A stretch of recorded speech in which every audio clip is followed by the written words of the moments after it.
From legacy two leadership.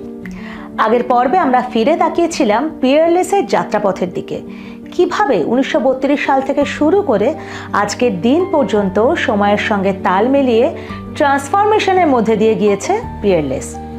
আজকের পর্বে আমরা দেখব পিয়ারলেস কিভাবে তার কাজের পরিধিও বাড়িয়েছে, হেলথ কেয়ারে, রিয়েল এস্টেটে এবং ডিজিটাল ইকোস্পেসেও।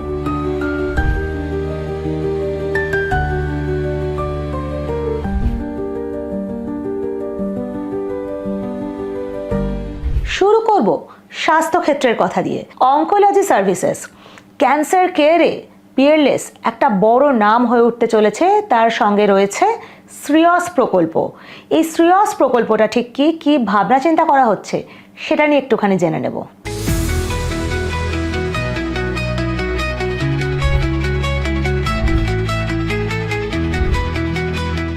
আমরা পেয়ে গেছি প্রতিষ্ঠানের ম্যানেজিং ডিরেক্টর মিস্টার জয়ন্ত রায়কে।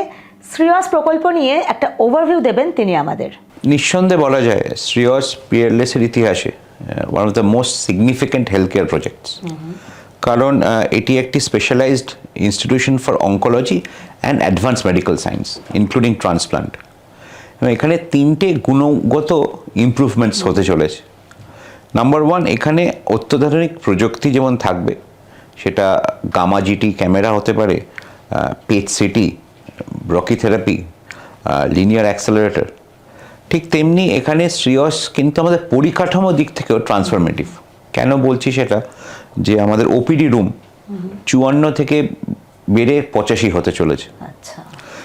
গ্যাস্ট্রোস্যুট, যেখানে গ্যাস্ট্রোলজি সব টেস্টগুলো হয়, সেটাও প্রায় 66% বৃদ্ধি পাবে, ফ্রম 3 থেকে 5 হবে। ডায়ালিসিস মেশিন, কারণ অনেক ডে কেয়ার এখন বেড়ে গেছে, ডিমান্ড হয়ে গেছে, 28 থেকে সেটা বেড়ে 45 হবে। এবং অ্যাডভান্স অপারেশন থিয়েটার, যেখানে এআই এনেবল ফিচার্স থাকবে, যেখানে ট্রান্সপ্লান্ট করা যাবে, কুইক রিকভারি যদি কেউ ক্র্যাশ করে করা যাবে, সেটা 10 থেকে বেড়ে প্রায় 15 হবে। এবং এই সম্প্রসারণের উদ্দেশ্য কিন্তু শুধু স্কেল না, এটার একটা বড় factor, Nobel factor beyond profitability, sustainability হচ্ছে এই যে এন্টার পূর্ব ভারতে সাধারণ মানুষের চিকিৎসার জন্য লোকে পশ্চিমবাংলার বাইরে চলে যায়, সেইটাকে কতটা মিনিমাইজ করা যায়, এরম একটা অঙ্কোলজি ইকোসিস্টেম তৈরি করার প্রচেষ্টা। কারণ পিয়ারলেসের ক্লিনিক্যাল এক্সেলেন্স, তার মূল্যবোধের বিশ্বাসে আমরা এই সম্প্রসারণ করতে পারছি, এই আশা নিয়ে আমরা এই পুরো পরিকল্পনা করেছি। অসাধারণ উদ্যোগ। স্বাস্থ্যের পরে এবার যদি একটু রিয়েল এস্টেটের কথায় আসি, এই রিয়েল এস্টেটের একটা বড় নাম ট্রায়াম, পিয়ারলেসের নতুন প্রজেক্ট, যেখানে লিভ ওয়ার্ক প্লে এই কনসেপ্টে কাজ হচ্ছে। এই ট্রায়াম প্রজেক্ট সম্পর্কে যদি আমাদের একটুখানি বলেন। ট্রায়াম আসলে আরবান ডেভেলপমেন্টে পিয়ারলেসের ভবিষ্যৎমুখী দৃষ্টিভঙ্গির প্রতিফলন। কারণ এখন সাউথ ইস্ট এশিয়া এবং মিডল ইস্ট এবং ইউরোপে তো আছেই, 3 ডাইমেনশনাল নেবারহুড এসে গেছে। এখন কনসেপ্ট হচ্ছে 5 মিনিট সিটি, এবং এটা তো প্যান্ডেমিকের পর এটা আরও খুব বড় করে প্রত্যেক জায়গায় এই আর্কিটেকচারাল স্পেসটা বড় হচ্ছে। এবং এখানে কি থাকছে, এবং এটা আমরা কেন ইস্টার্ন ইন্ডিয়া এবং পশ্চিমবঙ্গে নিয়ে আসছি, যেহেতু এটা 3 ডাইমেনশন, তো একসঙ্গে বাড়ি, অফিস এবং রিটেল প্লেস থাকবে। এবং এর বৈশিষ্ট্য ট্রায়ামের হচ্ছে আমরা প্রায় 6 লক্ষ বর্গফুট এলাকা জুড়ে এই এন্টার প্রকল্পটি, যেখানে 71টি রেসিডেন্সিয়াল প্রিমিয়াম অ্যাপার্টমেন্ট থাকবে, প্রায় 7 তলা গ্রেড এ অফিস থাকবে, যেটা মডার্ন অফিসেস। কারণ কলকাতায়, পশ্চিমবঙ্গে এখন যেভাবে জিডিপির হার বাড়তে শুরু করেছে, অনেক নতুন নতুন কর্পোরেট আসতে চাইছে, তারা quality grade A office which are all as per international standards বানাতে চাইছে। তো সেইটা আমরা রাখছি। এবং এখনো অবধি নিউ টাউনের একটা গ্যাপ যেটা আছে, যে এফএনবি ডেস্টিনেশন, তো সেটাকে মাথায় রেখে একটা 5 তলা মল, এবং এর সংমিশ্রণে এর কোডটা, যে ডিজাইনের, আমরা প্রায় 3টি দেশের বেঞ্চমার্ক করেছিলাম। তার থেকে দেখা গেল যে থাইল্যান্ড অ্যান্ড সিঙ্গাপুরের একটি নির্মাণ সংস্থা আছে, এইচবি ডিজাইন, যারা এইটা সাউথ ইস্ট এশিয়াতে খুব ভালোভাবে করেছে। সো এইচবি ডিজাইনের সঙ্গে আমরা প্রায় 3 মাস কাজ করে 76 ভ্যারিয়েশনস রিজেক্ট করে ফাইনাল ভ্যারিয়েশন যখন আমরা আর হচ্ছে না কিছু, তখন লাস্ট ডেতে সে রাত 1:30টার সময় we found out the right model. কারণ চ্যালেঞ্জ যেটা ছিল, এত কম্প্যাক্ট জায়গায় একই ফ্লোরে in a rectangular plot live work play is a architectural genius. সেইভাবেই আমরা এমন নির্মাণ সংস্থা নিয়ে এসেছি L&T, যেটা এটা করতে পারবে।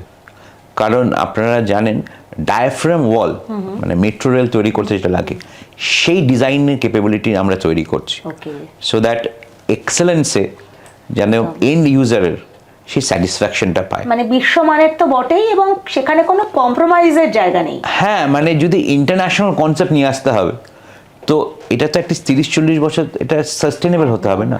তো সেইটাকে মাথায় রেখে ইন্টিগ্রেটেড লিভিং আমরা নিয়ে এসেছি।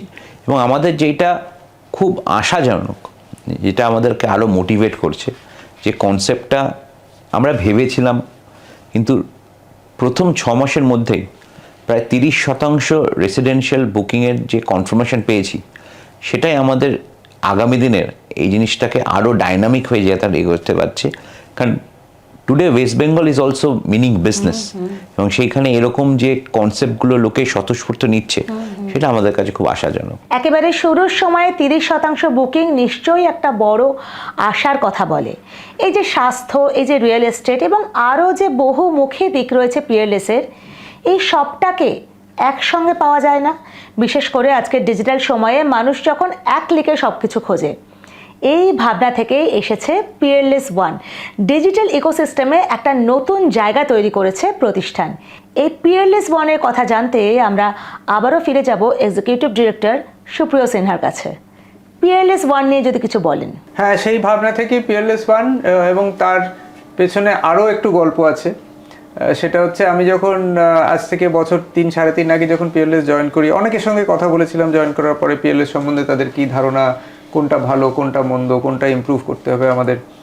তখন একটা জিনিস আমাকে খুব স্ট্রাইক করেছিল, কথায় কথায় উঠে আসতো, যে আমি যদি কাউকে বলতাম যে আচ্ছা পিয়ারলেস সিকিউরিটিজ, যেটা আপনি আপনার টাকা পয়সা ইনভেস্ট করতে পারেন, সেইটার সম্বন্ধে কি ধারণা? এরকম কিছু আছে নাকি? একদম। পিয়ারলেস এর আবার ইনভেস্টমেন্ট, শেয়ার ট্রেডিং সেটাও আছে না তো? আচ্ছা, সেটাও আছে। তারপর হয়তো লোকে পিয়ারলেস হোটেল সম্বন্ধে জানতো, কিন্তু যদি বলতাম আচ্ছা আপনি জানেন পোর্ট ব্লেয়ারে বা হায়দ্রাবাদে পিয়ারলেসের একটা হোটেল আছে, আচ্ছা তাই নাকি, পোর্ট ব্লেয়ারে আছে, আপনাদের হায়দ্রাবাদেও আছে, আমি তো জানতাম ধর্মতলায় যে পিয়ারলেস ইন আছে সেইটাই, খুব বেশি হলে আহেলিটা জানতাম। তারপরে যদি কাউকে বলতাম আচ্ছা জানেন পিয়ারলেসের একটা ফুটবল টিম আছে যে কলকাতা লিগ জিতেছিল মোহনবাগান ইস্ট বেঙ্গলকে হারিয়ে, কোনো আইডিয়া নেই, কোনো ধারণাই নেই। আপনারা আবার ফুটবল খেলেন, ফুটবলের আবার টিম আছে, সে নাকি কলকাতা লিগ জিতেছে। তো যাই হোক, আমি যেটা বলার চেষ্টা করছি, আমি যেটা বুঝলাম যে পিয়ারলেসের অ্যাকচুয়ালি গ্রুপে আছে অনেক কিছু, কিন্তু মানুষ জানে না। কিছু কিছু সেক্টরই জানে না, যেমন সিকিউরিটিজ বা ফুটবল টিম। কিছু কিছু এমন আছে, যেমন হোটেল আছে জানে, কিন্তু হায়দ্রাবাদে একটা কতটা আছে জানে না, কোথায় আছে জানে না, বা বিচ্ছিন্নভাবে সেক্টরগুলো জানলেও তারা যে সবাই পিয়ারলেসে, কারেক্ট, এমনটা জানে না। তো এক্স্যাক্টলি আপনি যেটা বললেন, সেটা এই যে সবাই যে একসাথে পিয়ারলেসে, সেইটা মানুষকে জানানো দরকার। এবার কি করে জানানো দরকার, সেটা হচ্ছে আপনি শুরুতে যেটা বললেন, আজকের দিনে আপনার ডিজিটাল ছাড়া আর কোনো উপায় নেই। তো তার থেকেই সেই থেকেই পিয়ারলেস ওয়ানের চিন্তাভাবনার উৎস। সেটাকে নিয়েই আমরা পিয়ারলেস ওয়ান বলে একটা প্ল্যাটফর্ম লঞ্চ করেছি। মানুষের যেদিন যেটা দরকার সেদিন সেটা, আমার যদি ধরুন আমি আজকে আমার একটা হায়দ্রাবাদে হোটেলে বুক করার দরকার, আমি পিয়ারলেস ওয়ানের থ্রু দিয়ে গিয়ে করতে পারি। বা আমার যদি কাল পিয়ারলেস হাসপাতালে আউটডোরে একজন ডাক্তার দেখানোর দরকার, আমি পিয়ারলেস ওয়ানের থ্রু দিয়ে ওপিডি বুকিং করতে পারি। আমার যদি কিছু পুজোর বোনাস পেয়েছি, একটু ইনভেস্ট করার দরকার, আমি পিয়ারলেস ওয়ানের থ্রু দিয়ে পিয়ারলেস সিকিউরিটিতে যেতে পারি, অ্যান্ড সো অন।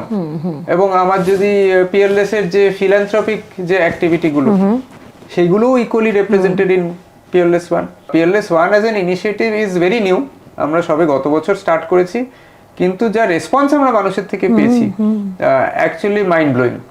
আমাদের ওয়েবসাইটটা লঞ্চ করার কয়েক মাসের মধ্যে we have had more than 1 million site visitors. Hotel বুকিংয়ের দরকার হোক বা ছোট কোনো ইনভেস্টমেন্ট বা কাউকে হাসপাতালে ভর্তি করা যদি দরকার হয়, সবটা ডিজিটাল ইকোসিস্টেমে একটা জায়গাতে নিয়ে এসেছে পিয়ারলেস ওয়ান, এবং এটাই প্রযুক্তির এবং এই সময়ের সবচেয়ে বড় সৌন্দর্য।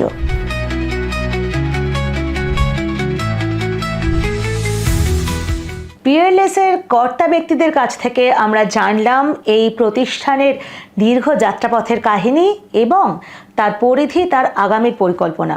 এই 2 পর্বের শেষে একটা কথা পরিষ্কার, পিয়ারলেসের শিকড় গাঁথা রয়েছে কিন্তু সেই ঐতিহ্যের ভূমিতে, কিন্তু তার দৃষ্টিভঙ্গি পুরোপুরি ভবিষ্যতের দিকে তাকিয়ে, যাতে কিনা প্রতিষ্ঠান এগিয়ে নিয়ে যেতে পারে গোটা বাঙালি জাতিকে। সঙ্গে থাকার জন্য ধন্যবাদ। এই এপিসোডটি আপনাদের ভালো লেগে থাকলে লাইক করুন, কমেন্টে মতামত জানান এবং অবশ্যই শেয়ার করুন।